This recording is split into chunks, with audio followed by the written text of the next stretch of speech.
الحمد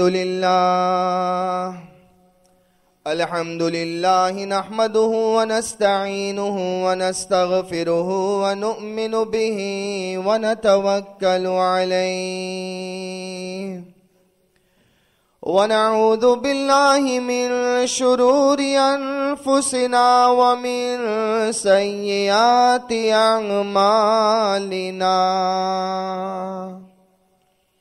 من يهده الله فلا مضل له ومن يضلله فلا هادي له ونشهد أن لا إله إلا الله وحده لا شريك له ونشهد أن سيدنا ومولانا محمدا عبده ورسوله أما بعد فقد قال الله تبارك وتعالى في الكلام المجيد أعوذ بالله من الشيطان الرجيم بسم الله الرحمن الرحيم يا أيها الذين آمنوا كتب عليكم الصيام كما كتب على الذين من قبلكم لعلكم تتقون وقال رسول الله صلى الله عليه وسلم إن أولى الناس بي المتقون من كانوا وحيث كانوا صدق الله مولانا العظيم وصدق رسوله النبي الكريم ونحن على ذلك من الشاهدين والشاكرين والحمد لله رب العالمين. ایک مرتبہ درود شریف پڑھ لیجئے. اللهم صل على محمد النبي الأمي وعلى آله وسلم تسلیما. بزرگان محترم، امت کے نوجوانوں، پیارے بچوں اور گھروں میں ریسیور کے ذریعے سننے والی میری پیاری مائیں، محترمہ بہنیں اور امت کی پیاری بچیاں، سب سے پہلے تو میں ریکویسٹ کروں گا کہ ذرا قریب قریب تشریف لے آئیں، مل کر بیٹھ جائے. اللہ ہمارے دلوں کو بھی ملا دے گا. کوئی زبردستی نہیں کروں گا، بہت لمبا روزہ ہے، سب کا دماغ گرم ہے، لہذا بڑے محبت کے ساتھ درخواست کروں گا مل کر بیٹھ جائیں.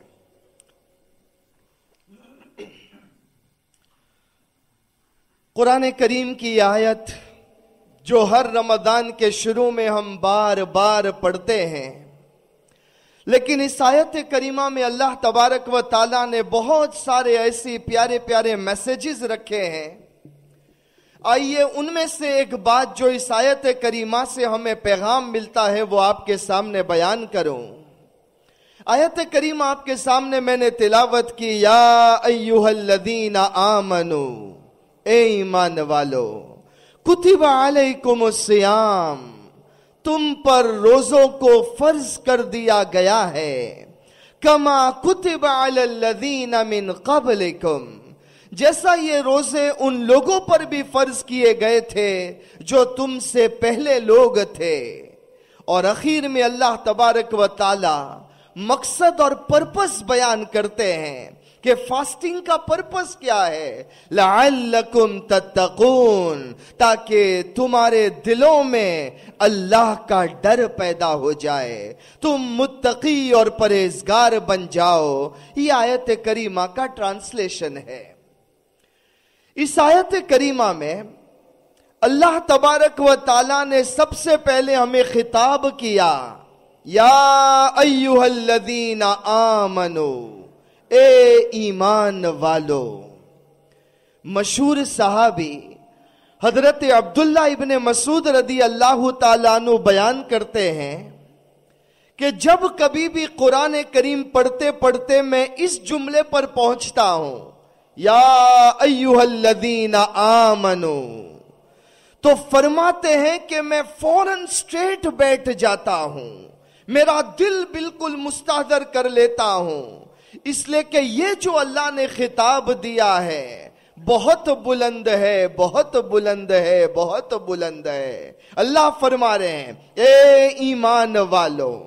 حضرت عبداللہ ابن مسعود رضی اللہ تعالیٰ عنہ فرماتے ہیں آمنو، ایمان والو، اور ایمان والے کو مومن کہتے ہیں۔ وہ فرماتے ہیں کہ مومن یہ تو اللہ کا نام ہے۔ وہ جو ہمارے بچے پڑھتے ہیں نا there are 99 names of Allah, in 99 names میں ایک نام اللہ کا ہے مومن، اللہ کا ایک نام ہے مؤمن، اور قرآن میں یہ ہے۔ اللہ تعالیٰ سورہ حشر میں فرماتے ہیں هو اللہ الذی لا الہ الا هو الملک القدوس السلام المؤمن۔ اللہ اپنے آپ کو کہتا ہے میں مومن ہوں، میں امن دینے والا ہوں۔ مومن کے دونوں معنی آتے ہیں، ایمان بھی لانا، بلیف بھی کرنا، اور امن بھی دینا، اور امن والا ہونا، پیس والا ہونا۔ تو حضرت عبداللہ ابن مسعود رضی اللہ تعالیٰ عنہ فرماتے ہیں مومن تو اللہ کا نام ہے، اور کبھی کوئی بڑا تمہیں بڑے لقب سے پکارے تو بہت اچھا لگتا ہے کہ کوئی بڑا آدمی کہہ دے آپ بہت بڑے انسان ہو، آپ بڑے پیارے انسان ہو، تو ہمیں کتنا اچھا لگتا ہے۔ حضرت عبداللہ ابن مسعود رضی اللہ تعالیٰ عنہ فرماتے ایمان والو مبارک ہو، اللہ جو ہمارا خالق ہے وہ یہ کہتا ہے اے میرے بندو جو میرا نام ہے وہ تمہیں دے دیتا ہوں، جس نام سے مجھے پکارا جاتا ہے میں مومن ہوں۔ آج میں تمہیں کہتا ہوں یا ایھا الذین آمنو، اے ایمان والو، اے مومنو، گویا اللہ نے اپنا لقب اور اپنا نام ہمیں دے دیا۔ اور آگے اللہ فرماتے ہیں کتب علیکم الصیام، روزے میں نے تمہارے اوپر فرض کیے ہیں، اور ڈرنا مت کہ تمہیں ہی روزہ رکھنا ہے اور تم کو یہ روزے رکھنا پڑیں گے، یہ اتنے لمبے لمبے روزے ہمیں رکھنا ہے۔ اللہ فرماتے ہیں روزے تم پر نہیں، کما کتب علی الذین من قبلکم، تم سے پہلے جو انبیاء آئے، تم سے پہلے جو امتیں آئی، ہم نے ان پر بھی روزوں کو فرض کیا تھا۔ سیدنا حضرت آدم علیہ السلام پر اللہ تبارک و تعالیٰ نے یہ فرض کر دیا اور فرمایا کہ آدم اپنے امت کو یہ کہہ دو کہ مہینے میں 3 دن روزے رکھنا تمہارے اوپر فرض ہے، 13ویں تاریخ، 14ویں تاریخ اور 15ویں تاریخ، 13, 14 اور 15 مون جب ہو، ان 3 دنوں میں مہینے میں روزے رکھنا تمہارے اوپر فرض ہے۔ مہینے کے 3 روزے تو پورے سال کے 36 روزے حضرت آدم علیہ السلام کی امت پر اللہ نے فرض کیے تھے۔ بعد میں دیگر انبیاء علیہ السلام آتے رہے اور نبیوں کو الگ الگ ٹائپ کے روزے دیے گئے، یہودیوں کو روزے دیے گئے، عیسائیوں کو روزے دیے گئے، اور ایک تفسیری قول کے مطابق ایک زمانہ وہ بھی آیا ہے سال میں 40 روزے فرض کیے گئے، 36 روزے وہ، 10ویں محرم کا روزہ 37 اور سال میں دوسرے 3 روزے، اس طرح 40 روزوں کا حکم بھی اگلی قوموں پر آیا ہوا ہے۔ اللہ تعالیٰ فرماتے ہیں کما کتب علی الذین من قبلکم، تم سے پہلے لوگوں پر بھی روزے فرض کیے گئے تھے، اب یہی روزے اے ایمان والو میں تمہارے اوپر بھی فرض کرتا ہوں۔ اور ہم پر کتنے روزے ہیں؟ حضرت سلمان فارسی رضی اللہ تعالیٰ عنہ بیان کرتے ہیں جناب نبی اکرم صلی اللہ علیہ وسلم نے فرمایا شعبان کی آخری تاریخ میں حضور نے خطبہ دیا اور فرمایا یا ایھا الناس قد ظلکم شہر عظیم شہر مبارک قیامہ فریضہ وقیام لیلہ تطوعا وفیہ لیلۃ خیر من الف شہر. اللہ کے رسول صلی اللہ علیہ وسلم نے فرمایا اے ایمان والو رمضان کا مہینہ آ گیا. یہ رمضان کا مہینہ تم پر سایہ فگن ہو رہا ہے. اللہ نے تمہارے اوپر اس کے روزوں کو فرض کیا ہے. رات میں تراویح کو اللہ تبارک و تعالیٰ نے تمہارے لیے تطوع اور سنت بنا دیا ہے. اور اللہ کے رسول صلی اللہ علیہ وسلم فرماتے ہیں, آگے فرمایا ایک رات اس میں آئے گی جو ایسی رات ہے جو 1000 مہینوں سے افضل ہے, جسے شب قدر کہا جاتا ہے. اور 4 کام اس مہینے میں کرتے رہنا, کثرت سے تمہاری زبان پر ہو لا الہ الا اللہ, کہو لا الہ الا اللہ, لا الہ الا اللہ. اللہ کے نبی صلی اللہ علیہ وسلم نے فرمایا دوسرا عمل کہ اللہ کے سامنے استغفار کرنا. کہیے استغفر اللہ استغفر اللہ. ایمان والا روزے کی حالت میں چلتے پھرتے اس کی زبان پر ہو لا الہ الا اللہ استغفر اللہ نسألک الجنہ ونعوذ بک من النار. یعنی تیسری اور چوتھی بات حضور نے فرمائی جنت کا سوال کرو, جہنم سے پناہ مانگو. عربی میں یاد نہیں ہے, اپنی زبان میں کہہ دو اللہ مجھے جنت دے دے, اللہ جہنم سے میری حفاظت فرما دے. یہ ہے اللہ تبارک و تعالی کے پیارے نبی صلی اللہ علیہ وسلم کا فرمان کہ اس رمضان کے مہینے میں یہ عمل تمہیں کرنا ہے. اور پھر اخیر میں اللہ نے بتلایا the purpose of fasting is تقوی لعلکم تتقون. مقصد تمہیں روزہ رکھوانے کا یہ ہے تمہاری زندگی میں اللہ کا ڈر آ جائے, تقوی پیدا ہو جائے. میں گزشتہ جمعہ میں آپ کے سامنے میں نے یہ بات کہی تھی کہ دیکھو اللہ تبارک و تعالی ہمیں رمضان کے مہینے میں یہ کہتا ہے کھانا مت کھانا. روزے کی حالت ہے کھانا مت کھانا.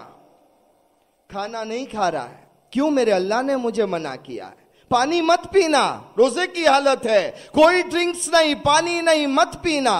نہیں پی رہا ہے, کیوں نہیں پی رہا ہے؟ میرے اللہ نے مجھے حکم دیا ہے. اللہ تبارک و تعالی 29 یا 30 ڈیز تک نہ کھانے کے لیے منع کر دیتا ہے, پینے کے لیے منع کرتا ہے, اور اس بندے اور بندی کے نفس کو ٹرین کرتا ہے کہ دیکھ میرے بندے اور میری بندی, رمضان میں نے کہا تھا کھانا مت کھانا, تو نے کھانا دن بھر کھانا چھوڑ دیا. پانی مت پینا, تو نے پانی دن بھر پینا چھوڑ دیا. اب میں تجھے یہ کہتا ہوں گناہ مت کرنا. تیری تو ٹریننگ ہو چکی ہے, تو میرا فرما بردار ہو چکا ہے. تو کتنے 19 20 گھنٹے تک تو کھایا نہیں ہے, تو نے پانی نہیں پیا ہے, تجھے بھوک بھی لگی پیاس بھی لگی, لیکن تو اس سے دور رہا. تجھے تو میں نے یہ ہیبٹ فارم کروا دی ہے کہ تو اب میری باتوں کو ماننے لگا ہے. اے میرے بندے اب ایک کام اور کر لے, آج سے گناہ مت کرنا, گناہ سے اپنے آپ کو بچا لینا. اللہ فرماتے ہیں یہ تمہیں ٹرین کیا گیا ہے کہ تم اللہ کے ماننے والے بن جاؤ, اور جو گناہ سے بچ گیا اللہ کا ماننے والا ہو گیا اسی کو تو تقوی والا اور متقی اور پرہیزگار کہا جاتا ہے. تو لعلکم تتقون, تاکہ تمہارے دلوں کے اندر اللہ کا ڈر پیدا ہو جائے. علامہ قرطبی رحمت اللہ علیہ بہت بڑے مفسر گزرے ہیں. انہوں نے تفسیر قرطبی میں ایک واقعہ نقل کیا ہے کہ ایک مرتبہ حضرت عمر فاروق رضی اللہ تعالیٰ عنہ کے ذہن میں یہ خیال آیا کہ اللہ بار بار قرآن میں کہتا ہے تقوی اختیار کرو, تقوی اختیار کرو, متقی بن جاؤ, پرہیزگار بن جاؤ. تقوی کا ایگزیکٹ میننگ کیا ہے؟ ایگزیکٹ ڈیفینیشن آف تقوی کیا ہے؟ تقوی کسے کہا جاتا ہے؟ کیونکہ اگر ہم یہ ٹرانسلیشن کرتے ہیں کہ تقوی کا معنی ڈرنا, تو آدمی جس سے ڈرتا ہے اس سے تو دور بھاگتا ہے. فار ایگزامپل ہم لائن سے ڈرتے ہیں, شیر کو دیکھ کر اچھوں کا پانی نکل جاتا ہے. اب آپ یہاں پر زو میں گئے ہوئے ہیں,